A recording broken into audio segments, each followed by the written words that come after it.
Kakinada port కేంద్రంగా జరుగుతున్న అక్రమ రేషన్ దందాపై ప్రభుత్వం దృష్టి సారించింది. పౌర సరఫరాల శాఖ ఆధ్వర్యంలో రైస్ మిల్లులపై విస్తృతంగా తనిఖీలు నిర్వహిస్తున్నారు.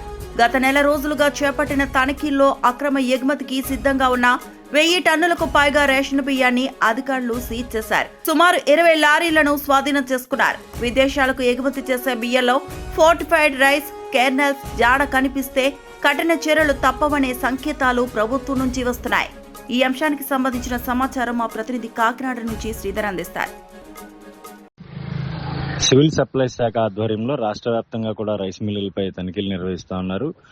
సివిల్ సప్లైస్ శాఖ రాష్ట్ర చైర్మన్ తోట సుధీర్ కాకినాడ కేంద్రంగా ఉన్నటువంటి పలు రైస్ మిల్లుల్లో కూడా 2 రోజులుగా తనిఖీలు నిర్వహిస్తా ఉన్న పరిస్థితి. ఇటు రామచంద్రాపురం, మండపేట, పెద్దాపురం ప్రాంతాల్లో గత వారం రోజులుగా ఈ తనిఖీలు నిర్వహిస్తా ఉన్నారు. అనేక రైస్ మిల్లుల్లో ఈ రైస్ మిల్లులకు సంబంధించి ఏదైతే ధాన్యం ఖరీఫ్ సీజన్ కి సంబంధించిన ధాన్యం కొనుగోళ్లు, అదేవిధంగా సీఎంఆర్ కి సంబంధించిన రికార్డులు కూడా క్షుణ్ణంగా పరిశీలిస్తా ఉన్న పరిస్థితి చాలా స్పష్టంగా కనిపిస్తా ఉంది. మరోవైపు ఏదైతే పేదలకి ఈ పీడీఎస్ ద్వారా ఇస్తున్నటువంటి బియ్యం నిల్వలు, అదేవిధంగా ఆ జాడ ఫోర్టిఫైడ్ రైస్ కెర్నల్ కి సంబంధించినటువంటి జాడ ఈ బియ్యం నిల్వల్లో కనిపించడంతో పలు రైస్ మిల్లులపై 6A కేసులు, ఆ యజమానులపై కూడా కేసులు నమోదు చేసిన పరిస్థితి మనం స్పష్టంగా చూస్తా ఉన్నాం. అయితే ఎంత సోదాలు నిర్వహించినప్పటికీ కూడా కొంతమంది అక్రమార్కులు ఇతర రాష్ట్రాల నుంచి, అంటే పొరుగునున్నటువంటి తెలంగాణ, ఛత్తీస్గఢ్, ఒరిస్సా రాష్ట్రాల నుంచి ఇక్కడికి బియ్యం దిగుమతి చేసుకుని ఇక్కడి నుంచి పోర్టు కేంద్రంగా ఎగుమతి చేస్తున్నారు,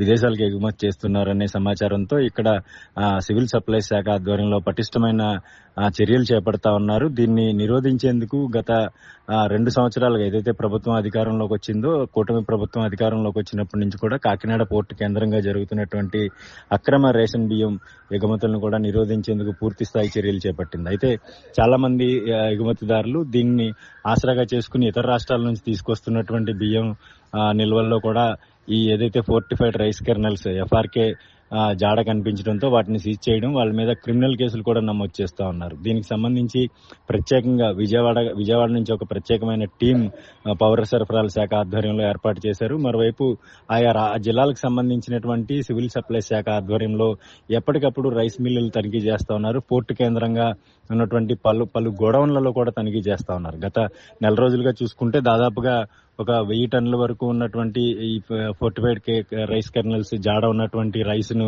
కూడా సీజ్ చేశారు. 10 లారీల వరకు కూడా సీజ్ చేశారు.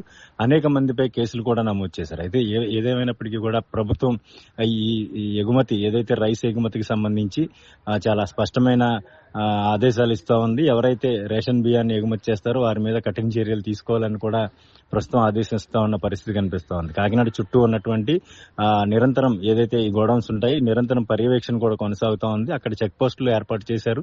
పోలీస్ అధికారులు కూడా తనిఖీ చేస్తా ఉన్నారు. సివిల్ సప్లైస్ అధికారులు కూడా ఎప్పటికప్పుడు తనిఖీ చేస్తా ఉన్నారు. చాలా చిత్తశుద్దితో ఈ రేషన్ రైస్ ఎగుమతిని పూర్తిగా నిరోధించేందుకు కూటమి ప్రభుత్వం పటిష్టమైన చర్యలు చేపడుతోందని అర్థం చేసుకోవాల్సిన